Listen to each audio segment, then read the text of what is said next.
Hello, I'm Severin Suzuki, speaking for ECHO, the Environmental Children's Organization. We're a group of 12 and 13-year-olds trying to make a difference. Vanessa Setti, Morgan Geisler, Michelle Quigg, and me. We've raised all the money to come here ourselves, to come 5,000 miles to tell you adults you must change your ways. Coming up here today, I have no hidden agenda. I am fighting for my future. Losing my future is not like losing an election or a few points on the stock market. I am here to speak for all generations to come. I am here to speak on behalf of the starving children around the world whose cries go unheard. I am here to speak for the countless animals dying across this planet because they have nowhere left to go.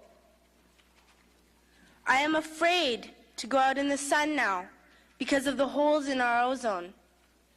I am afraid to breathe the air because I don't know what chemicals are in it.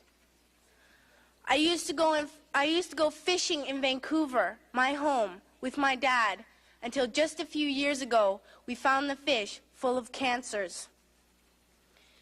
And now we hear of animals and plants going extinct every day, vanishing forever. In my life, I have dreamt of seeing the great herds of wild animals, jungles and rainforests full of birds and butterflies, but now I wonder if they will even exist for my children to see. Did you have to worry of these things when you were my age? All this is happening before our eyes, and yet we act as if we have all the time we want and all the solutions. I'm only a child, and I don't have all the solutions. But I want you to realize, neither do you. You don't know how to fix the holes in our ozone layer. You don't know how to bring the salmon back up a dead stream. You don't know how to bring back an animal now extinct. And you can't bring back the forest that once grew where there is now a desert. If you don't know how to fix it, please stop breaking it.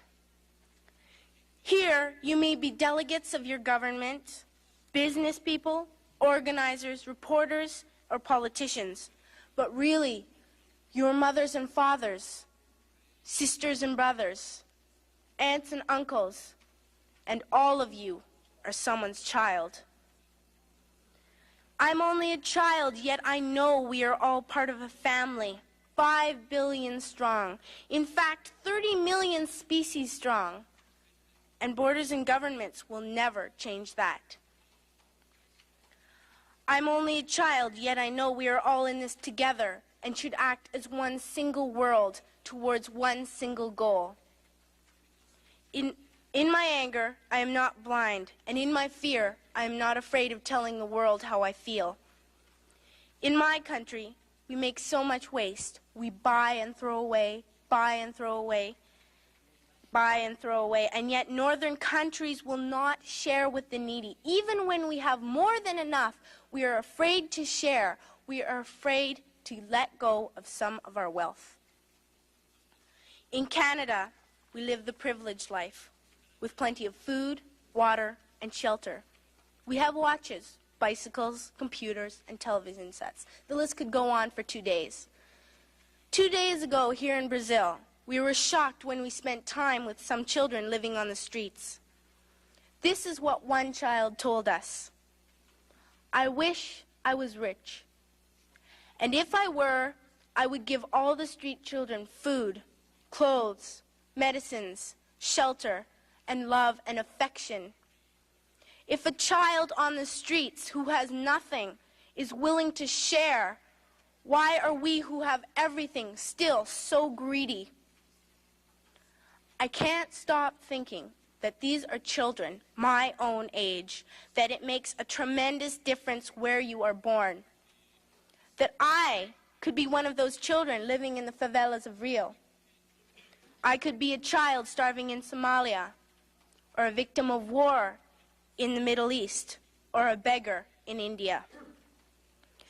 I am only a child, yet I know if all the money spent on war was spent on finding environmental answers, ending poverty, and finding treaties, what a wonderful place this earth would be.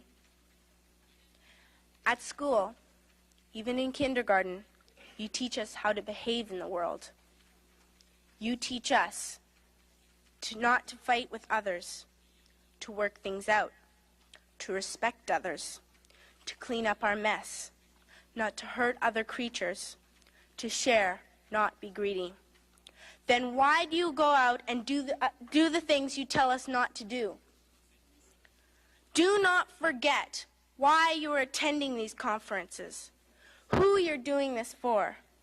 We are your own children. You are deciding what kind of a world we are growing up in. Parents should be able to comfort their children by saying, everything's going to be all right. It's not the end of the world, and we're doing the best we can. But I don't think you can say that to us anymore. Are we even on your list of priorities? My dad always says, you are what you do, not what you say. Well, what you do makes me cry at night. You grown-ups say you love us, but I challenge you, please, make your actions reflect your words. Thank you.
Very good.